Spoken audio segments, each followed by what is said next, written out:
Welcome back to the channel. I'm just Mopar Joe. Today is a good day for a good day because we're going to try to start our 580 on our run stand. I have not ever started this engine. I've never heard it run. Biggest engine I've ever built, rebuilt, whatever you want to call it. So hopefully y'all hang out. I've got one problem I got to get to first. So I borrowed Rick's aluminum 8-bolt Hemi flywheel.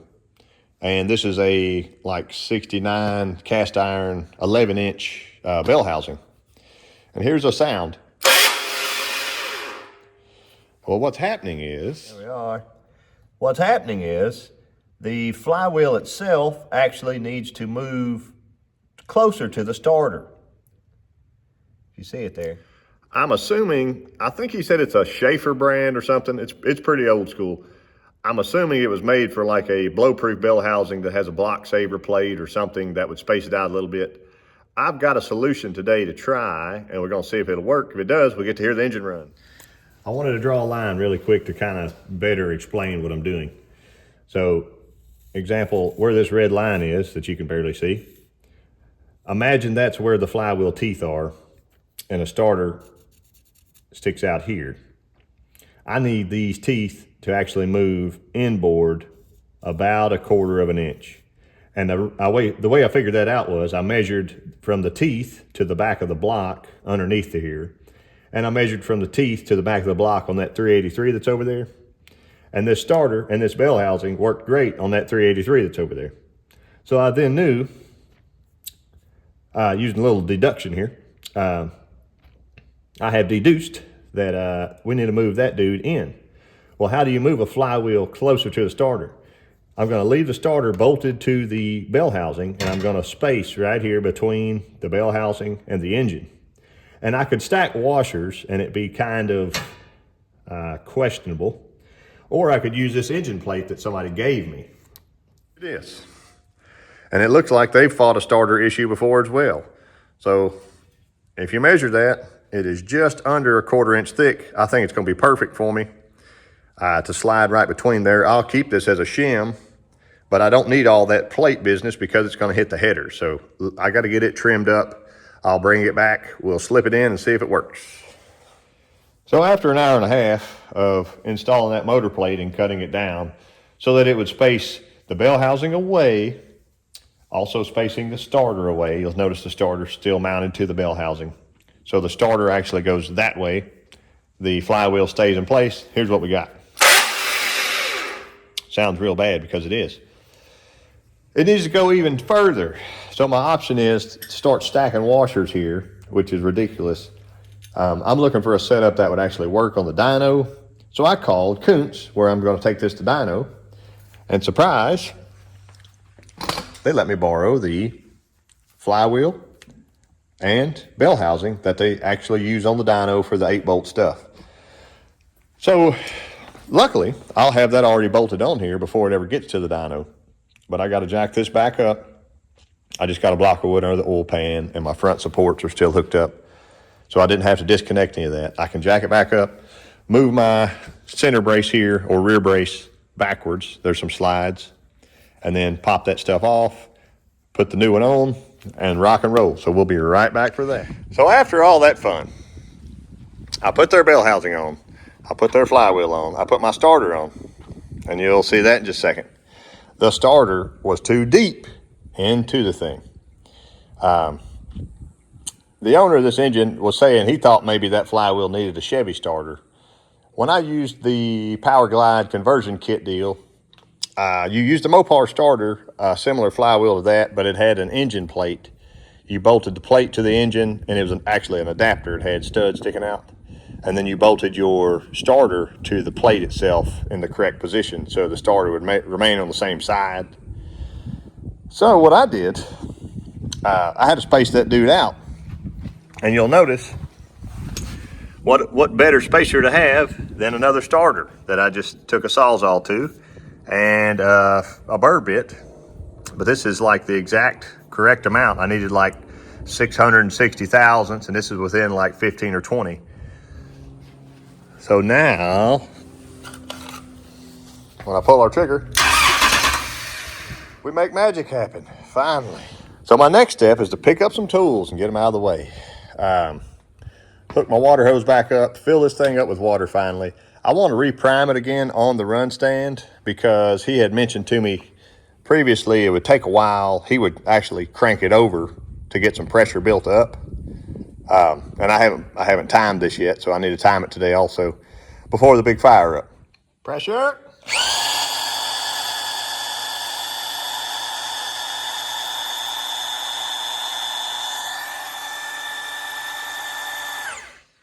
Hanging in there about 65, cold. I got my exhaust hook unhooked right now.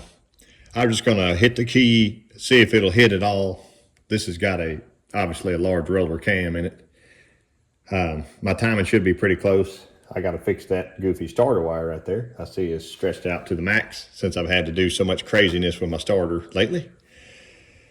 So I'll fix that first, then I'll try to start the thing. A little quick fuel 1150 action. That ought to be a drink. Surely.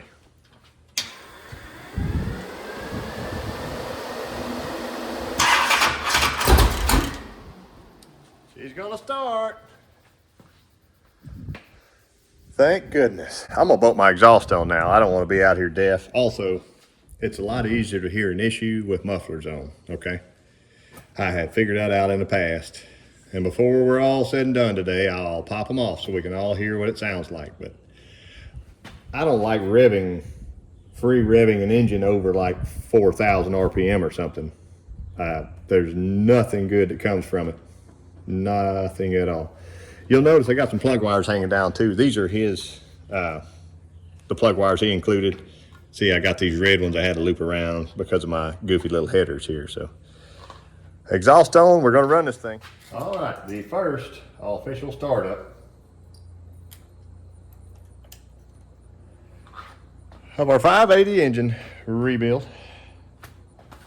I think I'm ready. My timing light's hooked up now. So that'll help.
Fell off. Burning a little 383 smoke off those headers. I got the timing on 33 right now. It seems pretty happy. We were about 1,400 RPM. Those mufflers definitely chill this thing out.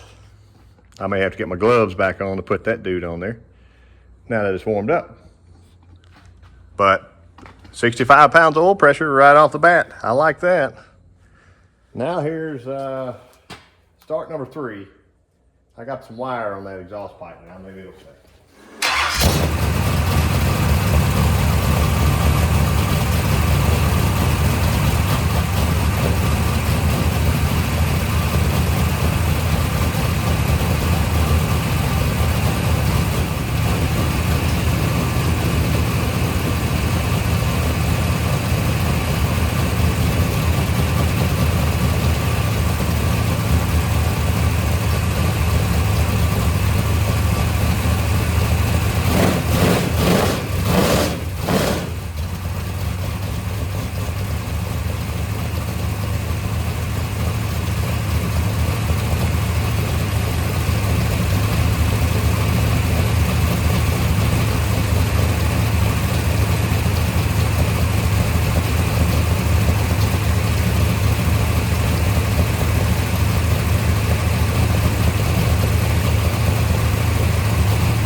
190 degrees. Just see how she starts warm.